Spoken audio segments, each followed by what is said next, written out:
अस्सलाम वालेकुम, this is कफ़ील कासिम और आज हम वाटर क्राइसिस के ऊपर जो डिस्कशन हमारी पिछली वीडियो के अंदर हुई थी उसका लिंक एंड के ऊपर मौजूद है।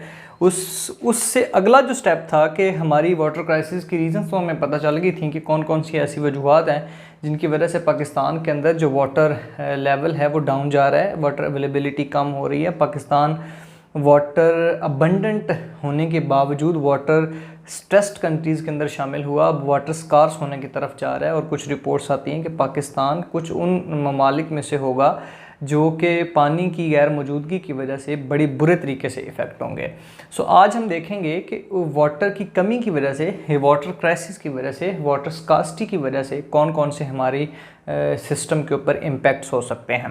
So let's discuss it. इससे पहले कि हम आगे चलें, अगर आपने चैनल अभी तक सब्सक्राइब नहीं किया उसको काइंडली सब्सक्राइब कीजिए, थैंक यू। इम्पैक्ट्स में सबसे मोस्ट इम्पॉर्टेंट इम्पैक्ट एग्रीकल्चर के ऊपर होगा। वो कैसे होगा? Because agriculture is directly dependent on the availability of water. So if any one is disturbing the availability of water or restricting the availability of water for the agriculture lands, it means that you are going to make the fertile land into a desert. You're converting that fertile land into the desert. barren land के अंदर आप convert करने जा रहे हैं। Agriculture में पौधों की ज़रूरियात में से, पौधों की बेसिक नीड्स में से पानी एक one of the basic need हर ज़िंदगी के लिए ज़रूरी है। और अगर पानी ख़त्म कर लिया जाएगा तो जितनी भी क्रॉप्स होंगी, वो जितनी भी फार्मिंग के मैकेनिज़्म होंगे वो सारे के सारे डिस्टर्ब हो गए। और अगर एग्रीकल्चर डिस्टर्ब होता है तो फिर जीडीपी अपने तौर पे बहुत बुरे तरीके से इफ़ेक्ट होता है। As you know that Pakistan में जो जीडीपी है वो 3 डिपार्टमेंट्स ऐसे हैं जो कि बहुत ज़बरदस्त तरीके से अपना पार्टिसिपेट करते हैं। Number 1 agriculture, number 2 industry and number 3 services sector. ये 20 to 22% अपना पार्टिसिपेट करती है पाकिस्तान की जीडीपी में। और अगर ये इफ़ेक्ट हो जाती है, अगर इसको पाकिस्तान के एग्रीकल्चर प्रोडक्ट्स में कमी आ जाती है तो फिर जीडीपी का क्या बुरा हाल होगा। ऑलरेडी हम इकोनॉमिक क्राइसिस से गुजर रहे हैं तो इसके ऊपर और ज़्यादा नमक छिड़क दिया जाएगा। दूसरी जो बड़ी इंपॉर्टेंट रीज़न है वो है रीजनल पीस और स्टेबिलिटी को वाटर क्राइसिस की वजह से बहुत बड़ा थ्रेट है। As being Pakistani and so much patriotic, we always blame the Indians के उन्होंने हमारा जो पानी है वो रोक के रखा हुआ है, या उनकी वजह से पाकिस्तान की जो सरज़मीन है वहाँ पे पानी नहीं पहुँच रहा और इस वजह से पाकिस्तान की जो सरज़मीन है वो बैरन लैंड में कन्वर्ट होने के काफ़ी चांसेस बन जाते हैं। So if the Indians because of dam development, infrastructure development on the northern sides और स्पेसिफिकली उन रिवर्स के ऊपर जो पाकिस्तान के हैं या पाकिस्तान के रिलेटेड दरियाओं का रुख बदलने पर अगर वो पाकिस्तान में वाटर स्कार्सिटी, वाटर क्राइसिस पैदा करते हैं, there is no other option for Pakistan but to fight. Because when you are dying already, तो आपको ज़िंदा रहने के लिए अगर लड़ाई भी करनी है तो फिर उसके ऊपर आपको कोई दूसरा जनाब ना चांस नहीं चाहिए होता। इसके रीजनल स्टेबिलिटी में अब अगर डिस्टर्ब होती है तो क्योंकि both states are nuclear states, उसके आफ्टर मैथ्स पूरी दुनिया के ऊपर जा सकते हैं। So the water crisis has the potential to instigate the arch rivals to start a war. और अब वॉर के ब्रेकआउट के बाद जनाब किसी भी तरीके से वो उसके जो आफ्टर मैथ्स होंगे वो रिवर्सिबल होंगे और उसके कॉन्सिक्वेंसेस पूरी दुनिया के ऊपर जाएंगे। So one of the very major threat of the water crisis that it can actually disturb the regional peace. ये दोनों ममालिक की बात ही नहीं रही। अब उसके बाद है कि वाटर क्राइसिस के इंडस्ट्री के ऊपर किस तरह इम्पैक्ट होंगे। नाउ अब देखें, पाकिस्तान की जो इंडस्ट्री है वो बेसिकली एग्रीकल्चर डिपेंडेंट है और एग्री बेस्ड इंडस्ट्री है। और अगर पानी की कमी की वजह से एग्रीकल्चर प्रोडक्ट्स में कमी आती है, क्रॉप्स नहीं पूरी बन पाती, तो फिर वो इंडस्ट्री जो है वो बहुत बड़े बड़े तरह से इफ़ेक्ट होगी। एक्सपोर्ट्स कम हो जाएंगी। हमें जो पिछले दिनों आटे का बहरान आ जाता है, हमारे पास यहाँ पे चीनी का बहरान आ जाता है, तो ये बहरान बहुत ज़बरदस्त तरीके से आगे बढ़ जाएंगे और हमें फिर नाकाबिले बर्दाश्त किस्म के कॉन्सिक्वेंसेस का सामना करना पड़ेगा।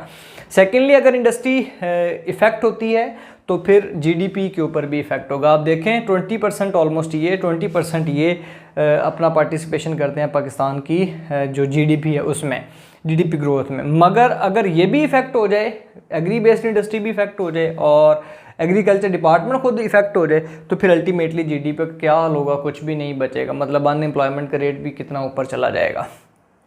So another very important reason is it may cause national disintegration because Pakistan is a heterogeneous country in which Baloch, Pashtun, Sindhi and Punjabi are the main stakeholders। तो उसमें से अगर सिंध वाले लोगों के पास पानी ऑलरेडी कम होता है, अगर फिर और ज़्यादा कम हो जाएगा, पानी की कमी और ज़्यादा हो जाएगी, तो उनके पास तो ऑलरेडी ज़मीनें ख़राब हैं। सदर्न पंजाब की सूरत हाल भी इस तरह की है, तो फिर पूरे का पूरा जो इंटीग्रेशन का मैकेनिज्म है ना वो ख़तरे में आ जाएगा।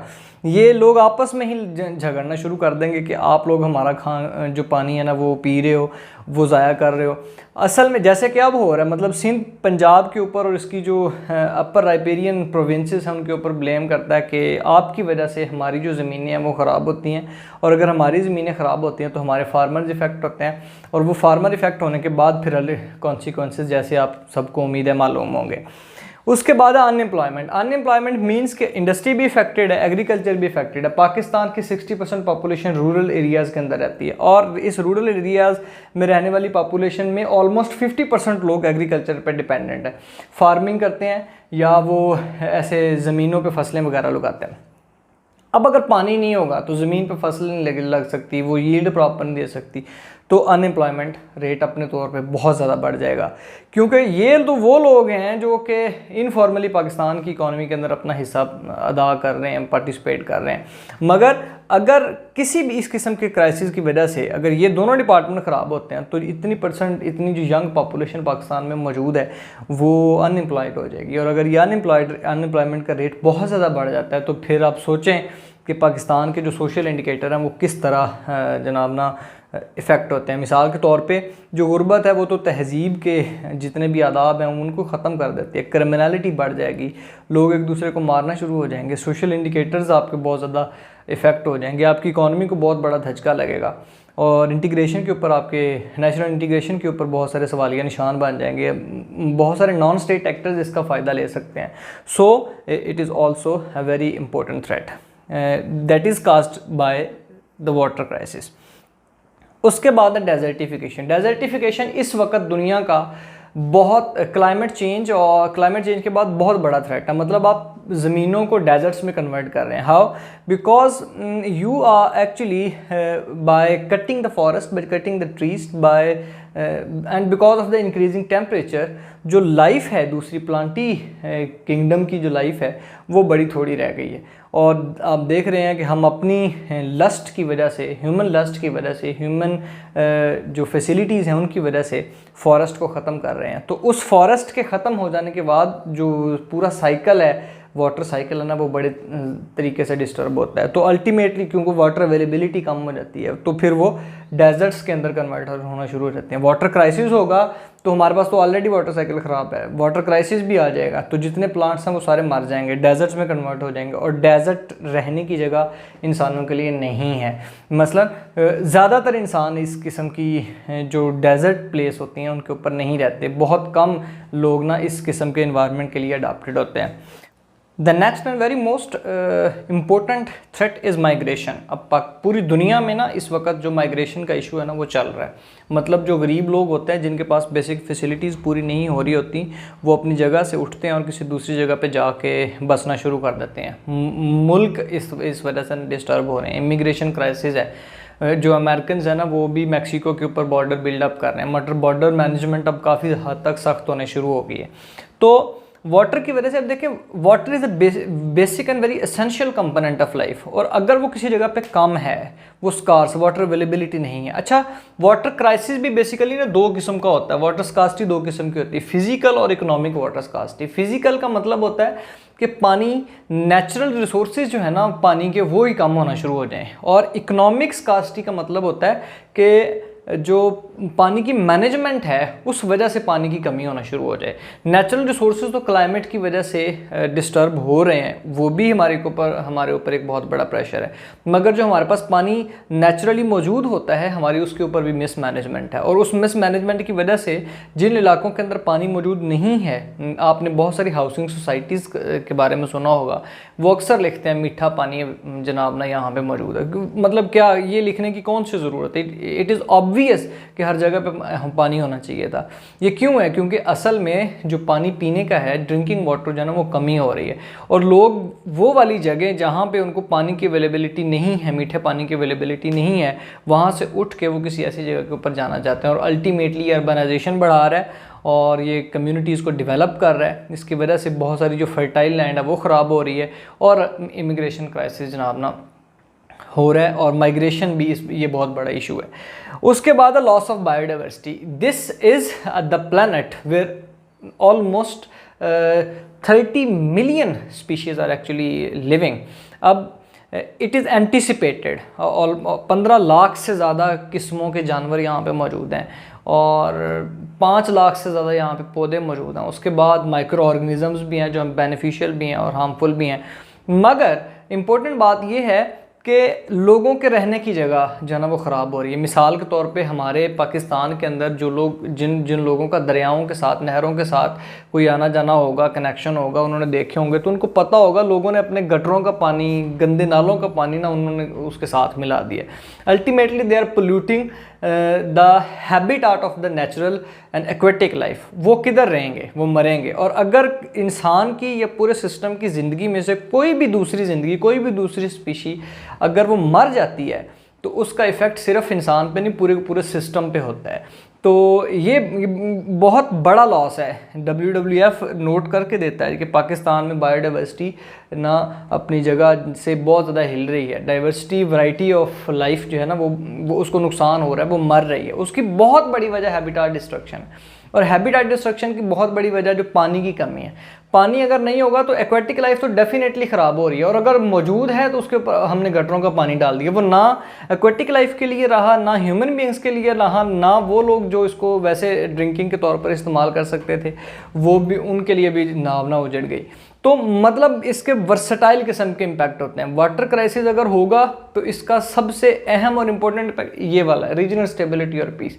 मतलब लोग मरेंगे और लोगों को मरने के बाद उनको कोई ख्याल नहीं होगा कि हमने ना किसी के साथ जंग करनी है तो उसमें हम जिंदा बचेंगे।